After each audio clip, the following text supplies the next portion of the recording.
I wish it were at least a bit longer. Some of us, some of you, have definitely heard this sentence at least once in your lives.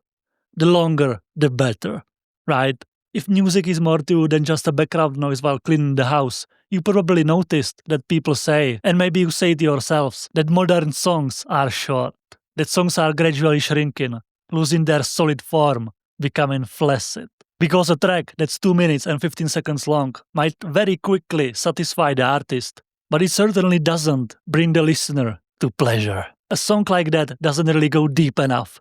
It ends prematurely. And of course, it's all supposedly the result of brain rot caused by short-form content on social media, plus the laziness and selfishness of the artists. What actually led me to this topic though was an interview Rick Beato did with John Fogerty. By the way, an excellent interview, in which John says, Fortunate Son was the shortest song I ever wrote. Okay. everyone obviously knows Fortunate Son.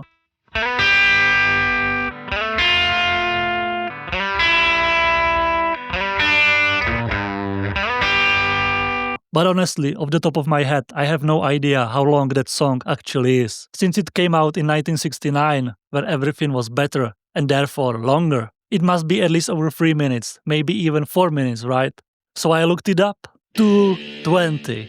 That's basically on par with modern, brain rot TikTok songs. What the hell is going on? In the same interview, Beato says, Everything about the song is just a perfect song. Perfect melody. he talks about the song Have You Ever Seen the Rain, which again, everyone knows. I wanna know, have you ever seen the rain?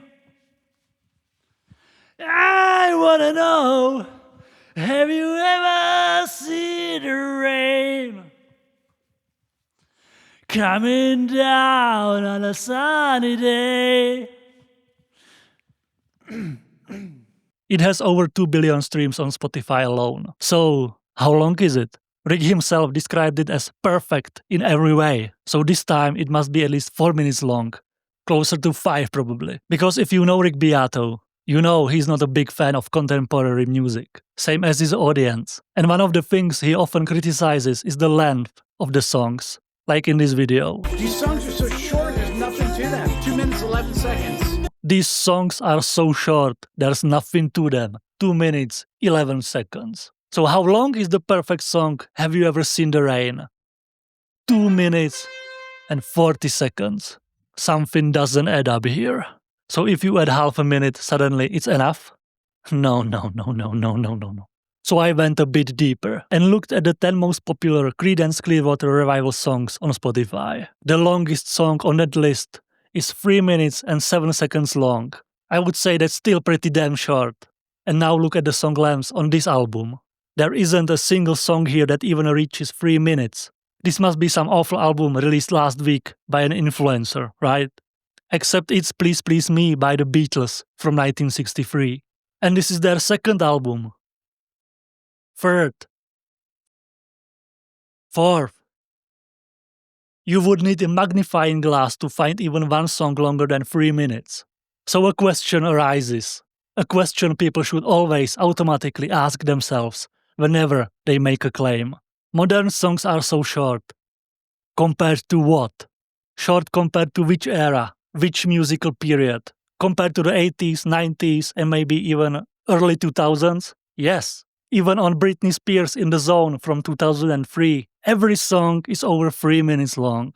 But as we've seen with the Beatles and the CCR, compared to the 60s and early 70s, it's not so clear anymore. Same with the 50s. Here's Elvis. All 2-minute songs. Same story with Chuck Berry. We live in 2025, so it wouldn't surprise me if someone called Chuck Berry's music brain rot. But if you are sane, you know that's not true. So is it fair to automatically throw all short songs in the trash as cheap, shallow garbage? To say these songs are so short, there's nothing to them. Rick certainly didn't say that to John Fogerty. You know, John, Fortunate Son is a good song, but it's so short, there's nothing to it. 2 minutes and 20 seconds? That's lazy writing, John. That's lazy writing. Anyone who doesn't see the world in black and white knows that great short songs exist, just as great long songs exist.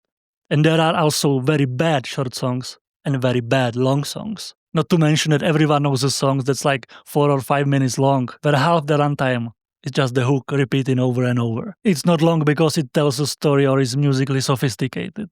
Simply put, it's not the size of the boat. It's the motion of the ocean, maybe, if you know what I mean. And I'm very grateful for that.